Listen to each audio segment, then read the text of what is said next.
On ne sent pas vraiment, c'est-à-dire on ne sent pas une pression quotidienne.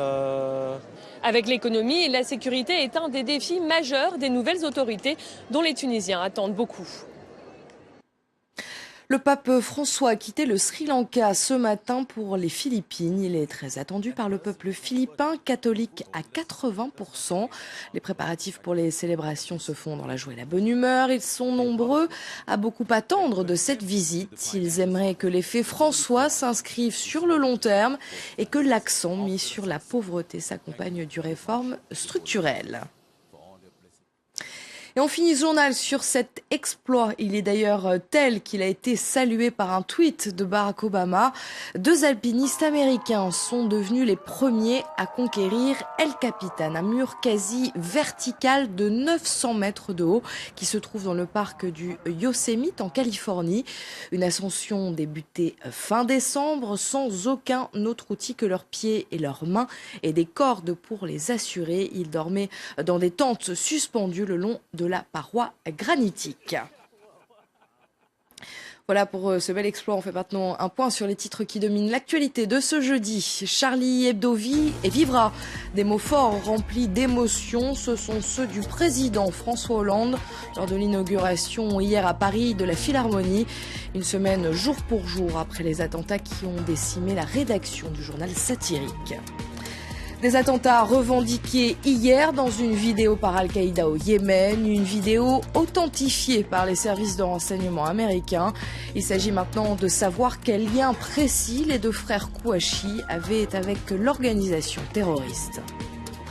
Et puis, selon des photos satellites publiées par Amnesty International, un massacre semble bien avoir été perpétré ces derniers jours dans le nord du Nigeria par Boko Haram. Les images prises à 5 jours d'écart, la veille de l'attaque et 4 jours après, montrent l'ampleur des destructions.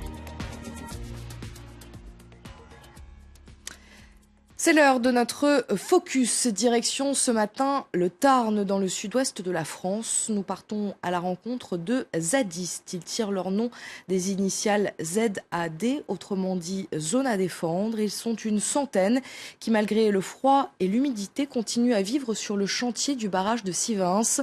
Cela fait plus d'1 an qu'ils occupent les lieux. Ils sont contre ce projet et n'ont donc pas l'intention de partir tant qu'il n'aura pas été annulé.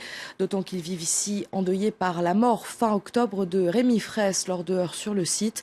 Le gendarme qui a lancé la grenade mortelle a d'ailleurs été placé hier en garde à vue, puis remis en liberté. C'est un reportage de Ben Barnier. « 7h du matin, les zadistes, à peine sortis de leur tente, préparent un café. Il n'y a pas d'eau chaude. Comment ça se fait ? Parce que le feu, il était éteint. Cette zadiste vit ici, dans la forêt du Tescou. L'hiver est rude et humide. Elle est militante écolo et décroissante. Elle rêve d'un monde meilleur et aussi d'une gazinière. Quand il faut faire à manger, la dernière fois, je me souviens, on a mis sur la boisinière, tu vois, la cuisine à bois, on a mis 1 heure pour faire chauffer de l'eau, pour faire les pâtes. Alors que, au gaz, tu mets quoi ? Tu mets 10 minutes. Ce bâtiment, c'est la métairie, point de ralliement des habitants de la ZAD ou zone à défendre. Avec le froid, seules quelques dizaines d'acharnés continuent d'occuper les lieux. Leur combat, empêcher la construction du barrage de Sivens. On ne veut pas de ces projets, donc il n'y en aura pas, quoi. On les laissera pas faire. Et pour l'instant, le projet, on ne l'a pas laissé faire. Ils ont réussi à déboiser, mais ils n'iront pas plus loin, quoi. On ne se laissera pas faire. Leur communauté a fait la une des journaux le 26 octobre 2014, après la mort d'un des leurs, Rémi Fraisse, tué par une grenade offensive de la gendarmerie.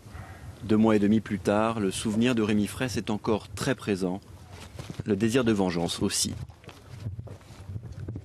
Ils sont prêts à tout, ils sont prêts même à nous tuer pour pouvoir le faire. Parce qu'ils l'ont fait, ils l'ont montré, quoi. Ils l'ont montré, ils sont prêts à nous tuer pour le faire. Donc est-ce que moi je serais pas prêt à les tuer pour l'empêcher ? Ça, c'est la question que je me pose tous les jours, tous les matins en me levant.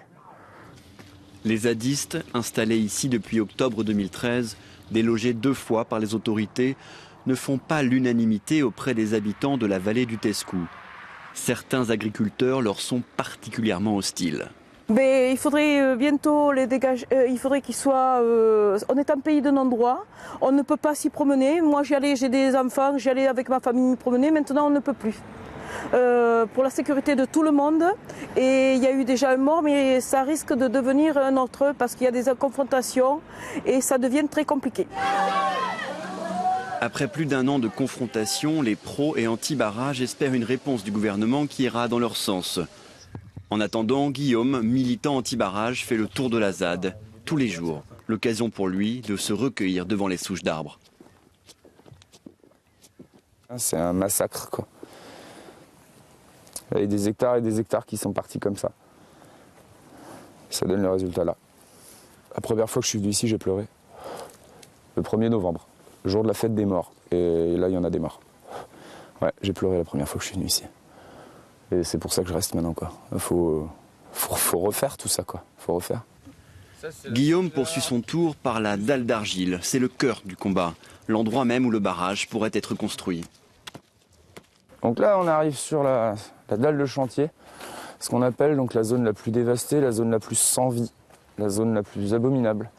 Ils sont venus ici importer des tonnes et des tonnes et des tonnes d'argile en fait pour imperméabiliser le sol. Donc là maintenant, en plus d'avoir tout massacré, ils ont tassé une couche d'à peu près 1 mètre d'argile. Donc plus rien ne poussera ici tant qu'on n'aura pas réussi à évacuer toute cette merde.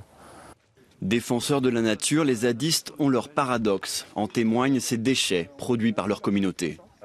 Pour évacuer les poubelles, c'est pas évident. On n'a pas toujours les moyens logistiques pour évacuer. Donc on rassemble comme ça. Et là, dès qu'on a un camion, on fait des trajets et on vide. Mais ouais, c'est dur à gérer. Autre entorse à leurs idéaux, un contrôle très strict des journalistes. Méro, pour ça ira, j'arrive avec France 24, donc comme ça vous le savez. Les zadistes estiment avoir été trahis par certains organes de presse. Ils filtrent donc les journalistes à l'entrée. La plupart des militants refusent de montrer leur visage devant les objectifs. Ils interdisent également de filmer les plaques d'immatriculation et les habitations. Par contre, les habitations, ça va pas faire. Ils vérifient également les images tournées sur place et demandent aux journalistes d'effacer certaines prises de vue. Attends, tu dis, il fait pas un demi-tour avec sa caméra là. Ouais, bien sûr, non, mais il le sait. Il n'y a pas de souci, d'accord. Un type de censure pratiqué seulement dans les dictatures les plus strictes, mais nécessaire selon les zadistes. Je vois juste que c'est le respect en fait de la personne qui ne souhaite pas être vue. Donc là, on n'est pas dans la dictature, on est dans le respect de la personne. Heureusement, ce jour-là, les militants qui gardent les entrées et sorties du camp n'auront pas la présence d'esprit de vérifier nos images. Derrière cette barricade, les zadistes poursuivent leur combat, opposés à tout projet de construction.